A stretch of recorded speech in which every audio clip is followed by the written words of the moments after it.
Hi guys, I'm here with you a story tonight out of a country magazine I have. Just a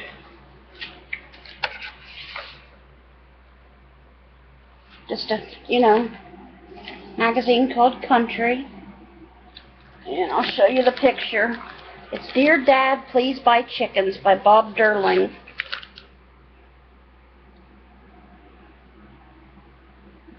See the picture of the little boy with the calf?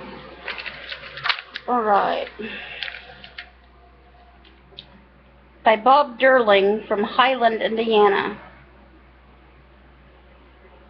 A month in the country convinced a city boy he was a farmer material. What happens when you take a 12-year-old boy out of the city and place him on a farm for a month? I'll tell you, he suddenly decides to be a farmer. During the 1930s, I was invited to spend a month on an 8-acre farm near Kenosha, Wisconsin. I took to the change of scenery like a fish released in a lake. My chores consisted of gathering the eggs while being pecked by angry hens. I also was assigned to be the strawberry picker and the feeder of chickens and pigs.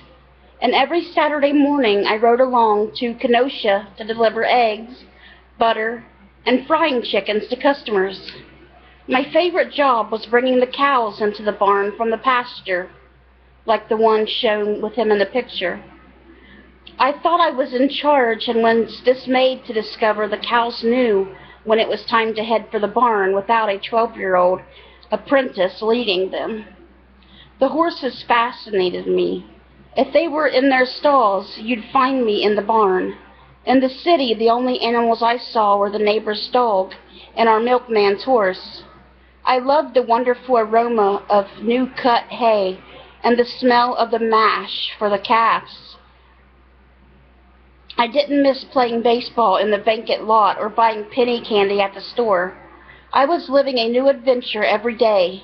No more city life for me. I was on my way to being a farmer.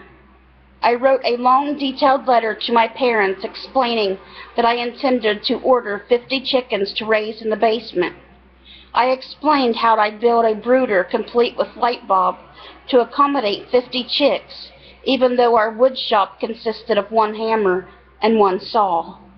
I also mentioned 2 grocery stores that should be eager to buy frying chickens.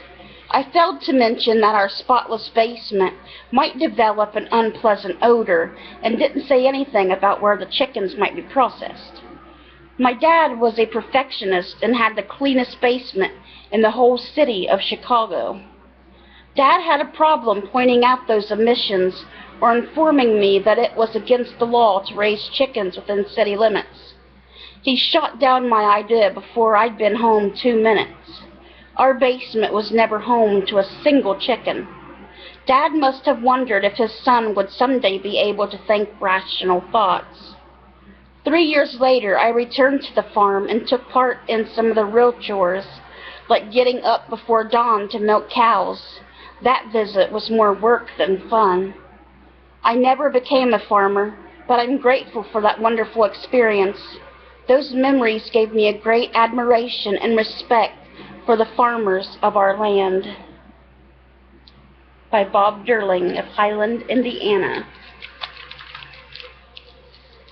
So I hope you guys enjoyed that little story tonight, and I hope you guys have a great weekend.